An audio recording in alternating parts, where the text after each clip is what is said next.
Hello दोस्तों, मैं लाया हूं आपके लिए कक्षा 12 फिजिक्स का एक छोटा सा नियम। नियम क्या है? कूलाम का नियम। अब यदि आपने इसकी पहले वीडियो देख ली है और समझ में आ गया है तो भी आप इस वीडियो को देख लीजिए, क्योंकि इस वीडियो को देखने से आपका और बेहतर हो जाएगा। और नहीं देखा है तो वीडियो को एंड तक देखना। तो चलो शुरू करते हैं बिना किसी देरी के। कूलाम चाचा का नियम क्या है? कूलाम चाचा का नियम पढ़ते हैं। कूलाम चाचा क्या है? चार्ल्स ऑगस्टीन डे कूलाम ने अपना नियम व्युत्क्रम वर्ग का नियम, मतलब कूलाम चाचा का जो नियम है वो क्या है? व्युत्क्रम वर्ग का नियम 1785 में दिया। कब दिया?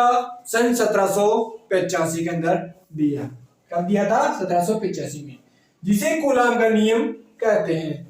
व्युत्क्रम वर्ग का नियम दिया था कूलाम चाचा जी ने। तो अब हम क्या करते हैं, जो उन्होंने नियम दिया था उसको अपन पढ़ते हैं कूलाम चाचा जी का नियम। तो चलो आगे पढ़ते हैं। इसका पूर्व अनुमान प्रिस्टले तथा कैवेंडिश नामक दो वैज्ञानिक थे।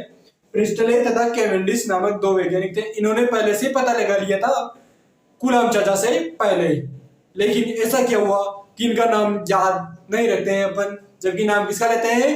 कूलाम चाचा का। क्या हुआ? प्रिस्टले तथा कैवेंडिश ने पता लगा लिया था, परंतु अपने परिणाम को क्या है, कभी प्रकाशित नहीं किया, मतलब दूसरों के सामने उजागर नहीं किया। जैसे अपन अपने मन में दबी हुई बात को अपने मन में रहने देते हैं, उजागर नहीं करते हैं ना, अपने सीक्रेट होते हैं। तो ऐसे ही इन्होंने इसको क्या रखा? सीक्रेट रखा। लेकिन जब क्या हुआ, कूलाम चाचा ने बता दिया कि दो आवेशों के बीच में ऐसा कुछ नियम होता है, तब बताया।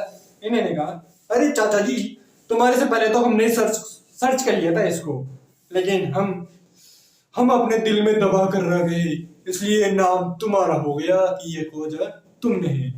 तो ये क्या है, इन्होंने पहले अनुमान लगा लिया था लेकिन अपने परिणाम प्रकाशित नहीं किए।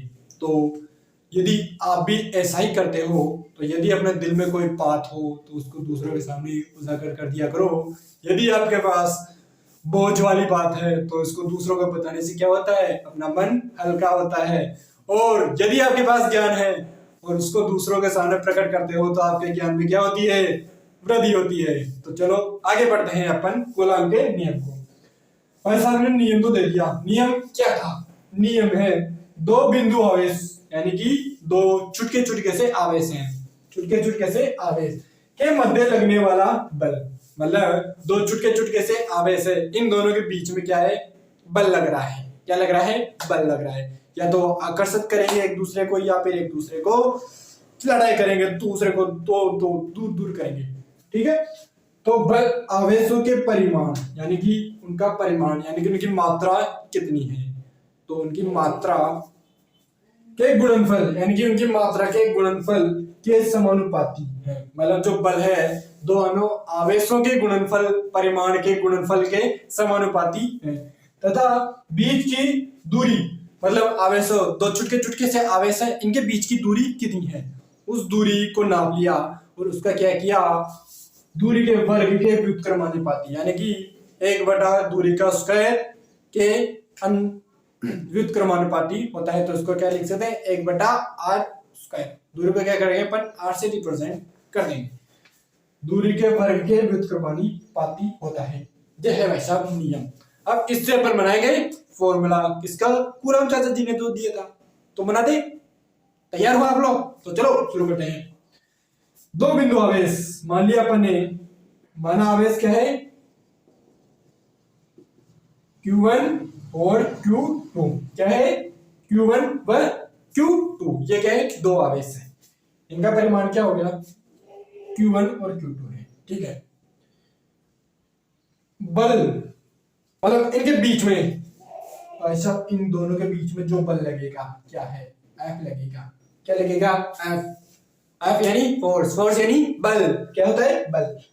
आवेश के परिमाण के गुणनफल, भाई साहब इनके परिमाण को क्या करना पड़ेगा? अपने को गुणा करना पड़ेगा। तो क्या करेंगे? F गुणनफल के समानुपाती होता है। F is proportional Q1 Q2।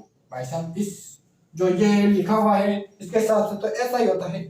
F is proportional Q1 Q2 ये जो चिन्ह है ये किसका है? समानुपात का।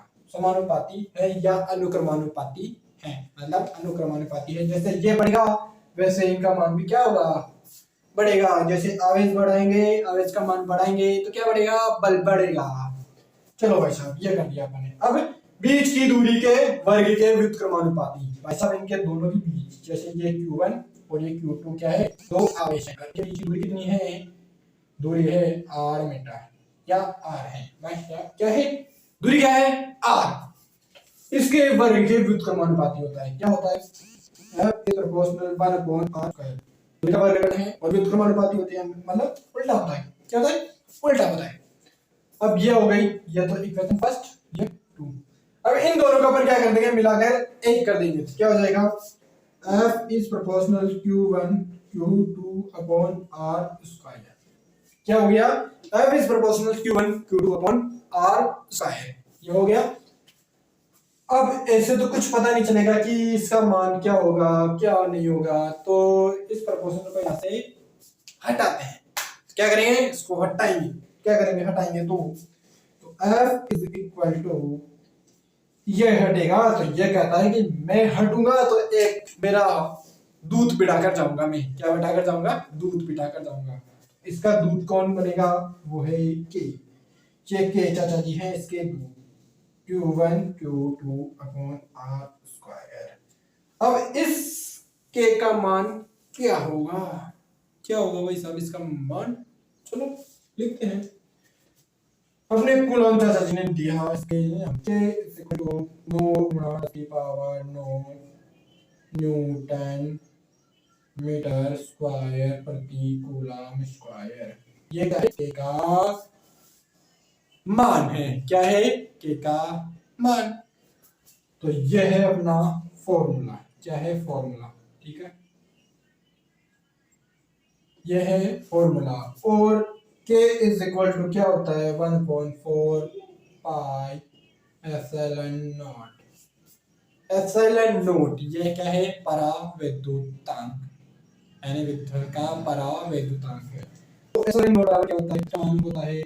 8.854 into 10⁻⁻12। ये हो गया coulomb square upon newton metre square. Epsilon naught का मान कितना है? 8.84854 into 10⁻⁻12 coulomb square upon newton metre square. अब मुझे जहां तक पता है ये आपके भेजे के अंदर घुस गया होगा क्या? कूलम चाचा का नियम। तो यदि आपने वीडियो को लाइक नहीं किया है तो जल्दी से कर दो यार, क्या बिगड़ता है अपना वीडियो लाइक करने में। और चैनल को सब्सक्राइब नहीं किया है तो जल्दी से कर दो इसको भी। तो फिर मिलेंगे नेक्स्ट वीडियो में नए टॉपिक के साथ। तो फिर जय हिंद, जय भारत।